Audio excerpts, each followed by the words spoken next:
Ayan yung mga dugo guys. So, tingnan nyo guys. Ayan o. At ito yung sako na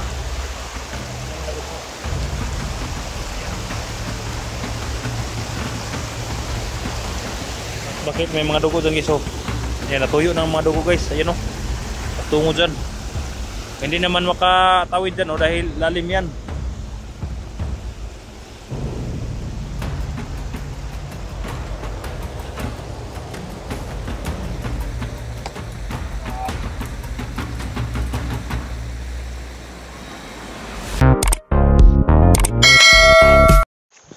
So yan guys, puntahan natin doon sa may deck sa kabila guys, doon no. Baka doon pumunta yung bata guys, no, yung anak ni RJ.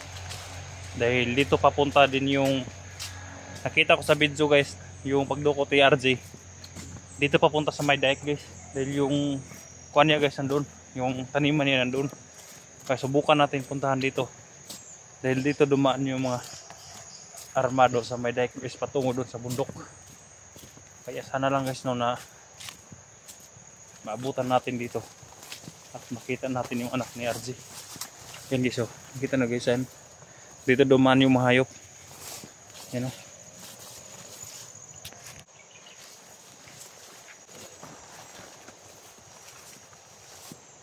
Okay, nakita nyo guys. Yun, yung dike na yan, dyan tayo. Baybayin natin yung dike yung patungo doon guys. Dito sila na dumaan guys, yung nakita nyo yan. Dito sila dumaan dahil yung taniman ni RJ nandun sa kabila. Kanina ko pa nilibot-libot ng area guys. Pero yung anak ni RJ hanggang ngayon wala pang upload. Hindi ko alam guys no kung saan na kayo nakapunta yung anak ni RJ. Sana na hindi yun nadakip ng mga hayop nito.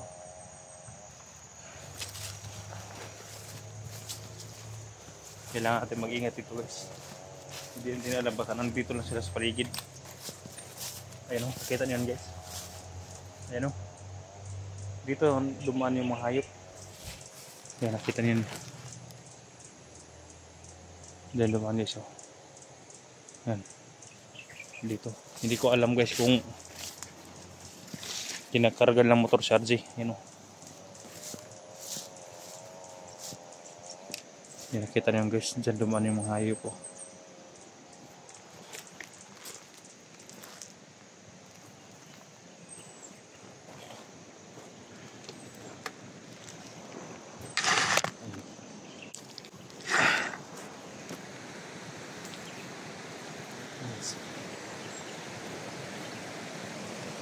Makalaki to guys, hindi natin alam baka doon guys.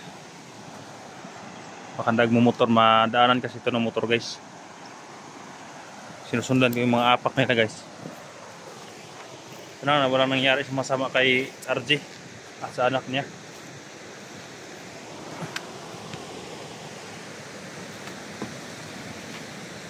Parang yan yung sako yung kong guys. Parang yun yung sako yung kinuha ni RJ. Parang dyan yung sinulod si RJ.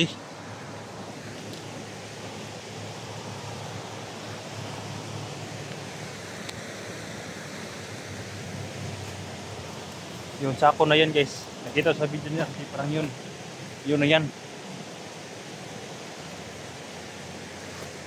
May mga dugo guys. Ayan, may mga dugo. Ayan o, nakita niyo yan. May mga dugo guys. Ayan o, may mga dugo yung sako. Ayan, ayan o, mga dugo yan guys. Yan. Yan o. Daming dungo doon guys.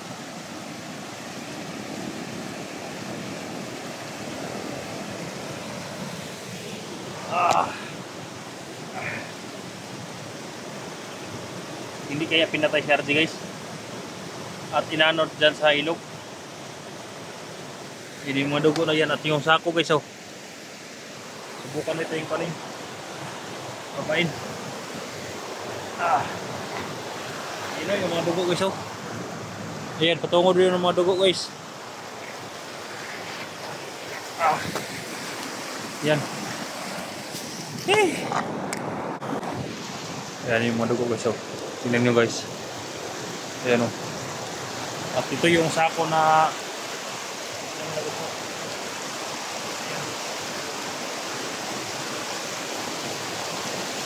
bakit may mga dugo dyan guys. So, ayan, natuyo ng mga dugo guys. Ayan o. Patungo dyan. Hindi naman makatawid dyan o dahil lalim yan.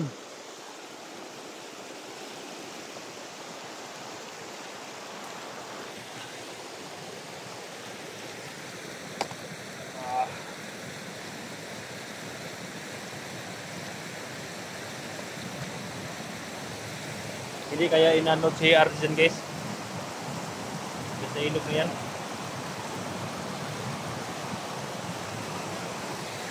Yan kasi yung mga dugo guys. Oh. Baka hinulog si Artisan galing guys. Yan. Lapos ito guys. Oh. Ayan. Kung hindi kaya guys, lumaban si RJ. Baka tumakas. Dalawa lang ang isipin natin. Baka lumaban si RJ. At naiwan tong may sako na may dugo guys. Oh. Yan yung mga dugo. Baka tumawid si RJ dyan sa kabila. Hindi ko alam kung baka binarin nila at pinaanod sa ilog. Ayan, nakita nyo yan guys. Napakalaking ilog to guys. Ayan, napakalaking ilog.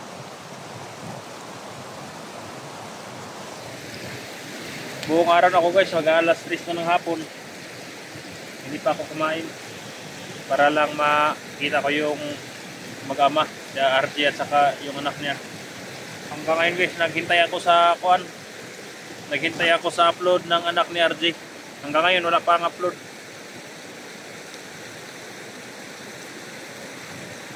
Ano ko na nangyari sa kanya guys, no?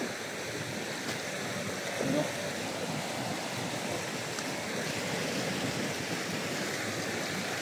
Bakit sa kay RJ pa nangyari ito guys? Punta tayo sa ibaba.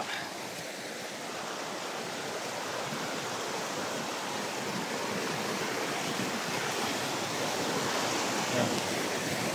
Hindi natin alam baka pinaanod si RJ dyan ba?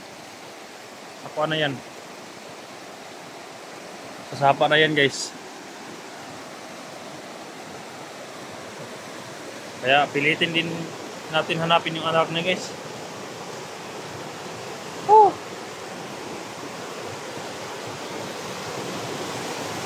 Wala akong ibang makatulong sa akin guys dahil may mga mission yung iba.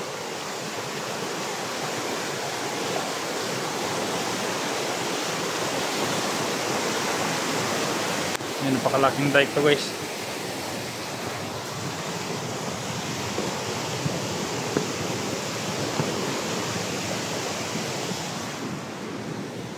Yan. Ayan, dito galing yung mga hayop pala guys. Oh. Dito bumaba guys patungo sa kuan ni RJ doon. Ayan. Kaya hindi nakamalay si RJ guys. Dahil dito dumaan oh. Ayun yung mga apak guys oh. Ayan. Yan oh. Dito dumaan. Tapos pagkuha ni RJ doon. Kawawa si RJ guys. Yan.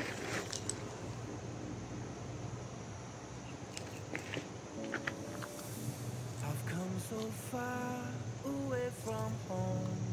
There's no way I'm turning back now. My destination is unknown, so I'll keep pushing, never slow down. A big blue sky, a pocket of dreams, a head full of hopes, possibilities. I'm taking a chance to reach for the stars, for the stars. If I fall, then I'll get back up. Bian. Again, come back stronger, no Ay, tatago lang yung bata yun guys pa. At natakot yun sa humabol sa kanya. Hindi ko magkumpensa dito guys dahil yung humabol sa kuan guys, sa pamangkin ko. Baka nandito lang din yun guys. No? Hindi ko alam kung pinatay nila sa RG.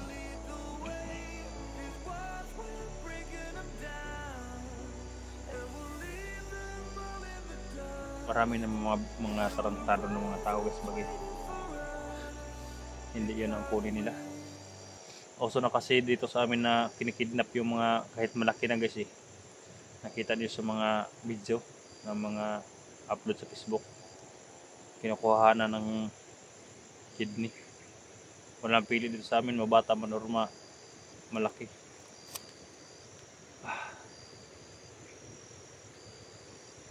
Paano na yung mga taniman ni Kuan? Utol RG.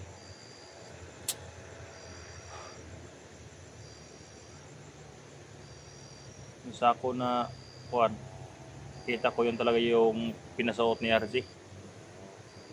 Grabe dugo guys.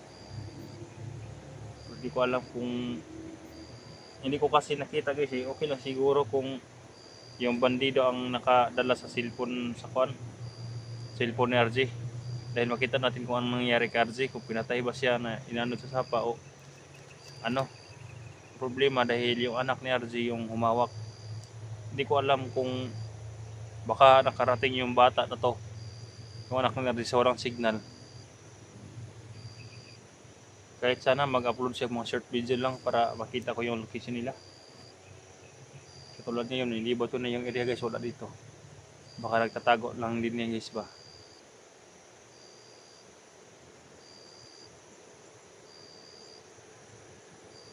Puntahan natin din yun doon sa may kamutihan nila guys. Kamutihan nila RG. Nasa unahan din kamutihan nila guys.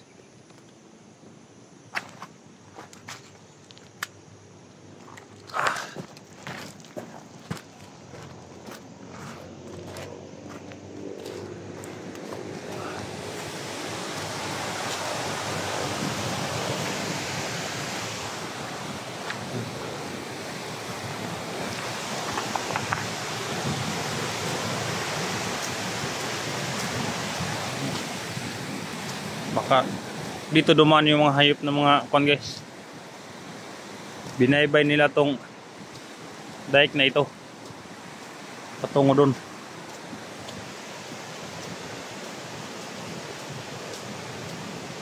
Ayan o, may agi ng motor guys o. Ayan, siguro kung apak na motor yan guys o. Ayan o, hindi lang isang motor. Ayan guys o. Ayan, agi ng motor yan guys. Dito inabangan nila si RG guys. Dito una lang inabangan. Ito ang kamutihan ni RG guys oh. Ayan. Tingnan nyo guys. Yun yung mga kamuti ni RG. Ayan. Mga bago pa itong tanim guys. Ayan, kita nyo guys. Ayan, nagsisikap ng todo si RG guys. Pero yan ang nangyari sa kanya. Napakahirap guys. Nakikita nyo yan guys oh. Yan. Ayan. Hanggang pa doon guys oh. Yung kamutihan niya. Dito pa lang guys. Minamanmanan na si RG guys. Minamanmanan na si RG dahil may mga motor dito ang dumaan. Siya talagang target ng mga hayop. Hindi ko alam kung lumaban mo si RG. Yan. Doon sila nangunguha ng kamote yung anak niya kasama guys oh. Doon may laman na yun. Ito mga bago pa itong mga kamote ito guys. Mga bago pa yan.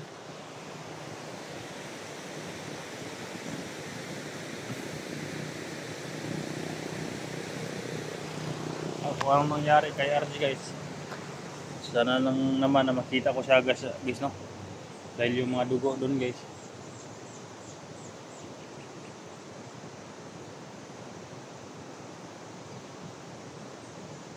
Yung mga dugo ka nang doon sa kuwan. Tungo sa sapa, hindi ko alam kung buhay pa ba guys no. Daming dugo doon. And then kasi yung kuwan ni RG guys doon no. Doon banda yung taniman niya. Nilibot ko na guys. Doon na ako galing sa kabila. At umikat ako dito. Dahil hindi baka Ang malaking problema guys kung tumawid yung bata doon.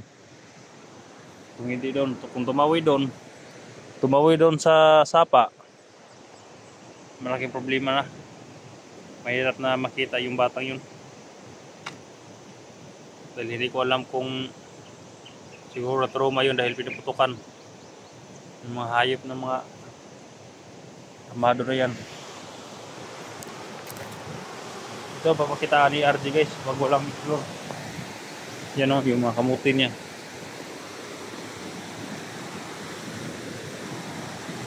Bian! Bian! Bian! Hindi sakita yun na kumukuha silang kamuti guys. Doon yun guys oh. Yan, may laman yan.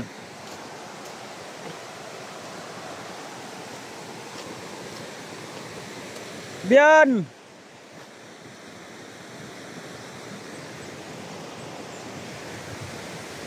Yes.